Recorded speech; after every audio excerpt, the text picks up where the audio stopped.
Namaste. Welcome to Sacred Sunday Sadhana. Take time to center yourself with your truth. Light a candle and let it represent the fact that you're going to stay centered, that you're going to stay in your tapas, in your fire of desire, which will burn through everything that no longer serves you. And just stay in that faith and trust that you have in your center. I wanted to talk today with pollen in my throat. I wanted to talk about stopping a bad habit or starting over, starting something new. You know, I feel like on my discovery of self-growth and coming to know myself more and shedding layers, I'm constantly trying to improve. And when we talk about all of these ways that we want to be in the world, like I want to be non-judgmental, I want to not have expectations, and that includes worry and hope. Those are just expectations. When I see my highest self, and I know how my highest self will act and should act, I also have to give myself grace. Good morning. I have to give myself grace because habits die hard. I mean, it takes a lot of work to change. And so I wanted to check in with you. Are there things that you do and say and think that are not in alignment with how you are and who you truly are and how you truly want to be seen? And when you strive to make those changes, are you finding that it's not easy and it's not fast, and maybe sometimes you're failing? And if so, that just illustrates that you're a human being. Because the ways that we've developed are, the basic psychology of it is that we behave in a way and it works to get us something that we want or need, and then we continue to reproduce. We think, oh, if I do this, then I get this. When I do this, I get this.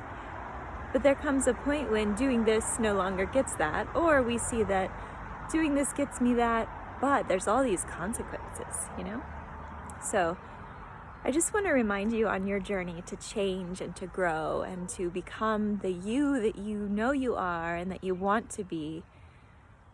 It takes time, and it takes failing and failing again and failing better. That's what Pema Chodron says. Fail, fail again, fail better. I have a very sweet disposition.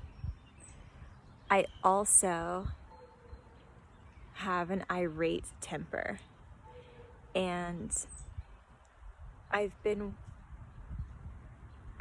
trying to cultivate a way for me to express and respond instead of react. I've been working on this since 2008, so this is 2021. That's 13 years. I've been knowing that my temper doesn't serve me, it doesn't serve anyone, and in fact it sets me back pretty far, because then I am self-loathing. I know that I could have done better. I'm embarrassed for the way I acted. It changes the way other people view me, etc. So I've just been working for 13 years on not suddenly blowing up about something. And I'm doing really great. Whatever you're working on, you're doing really great. Just give yourself some grace and pat yourself on the back, literally, and let yourself know that you've come a long way and there's a lot farther to go. It takes time. I just had a situation this weekend where one of my instructors in school offered an option to the class of leaving at the time the class was supposed to get out, or staying an extra 30 minutes so that we could get out the next day early. And unanimously, the class decided to just leave when we were supposed to leave. And I had dinner plans with some of my friends, some of my student friends, and the restaurant closed at a certain time, and it was contingent upon us getting out when we were supposed to get out, and we were just working really hard. And so we'd been, this dinner is gonna be so great. And even though the teacher offered two different options and we all chose the first option, we then realized that there was never an option to begin with.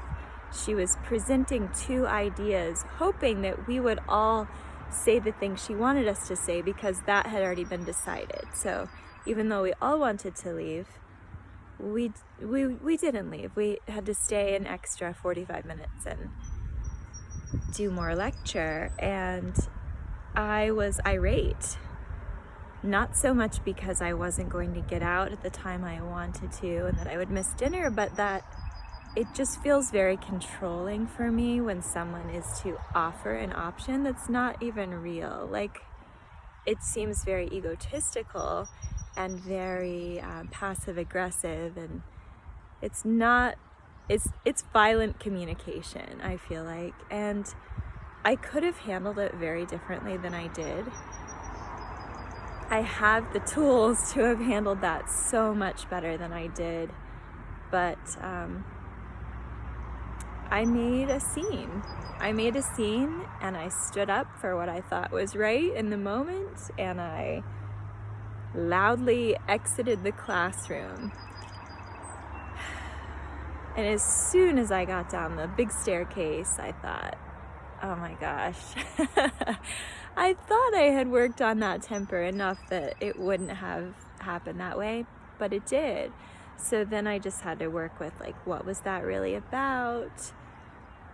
Next time I'm in that situation, I can do this. And really what it all came down to for me was finding a balance, finding that beautiful balance of really being in the witness state the way we are when we're meditating, and just noticing, like, okay, this is happening, this is how I feel, and I don't need to do anything about it right now. I can just be the witness and notice the ways that I feel.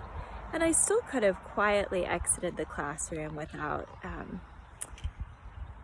without saying the words that I said or making a scene, and that would have been just as much of a statement. So I forgive myself. I'm still learning. You're still learning. We've got far to grow, but it doesn't mean to give up. It means just keep trying and keep letting every lesson be a teacher for you. So I hope that's helpful. There's that hope word again. I trust that that's helpful for you and that it meets you where you are on the journey. And I also really want everyone to be getting outside and seeing this glorious nature. I'm in Asheville right now. I was in Boone yesterday, and of course I live in Raleigh, so I've actually gotten to experience 3 different kinds of seasonal allergies and all the different stages of spring. I'm looking forward to going back to Raleigh, where most of it has already passed us and washed away.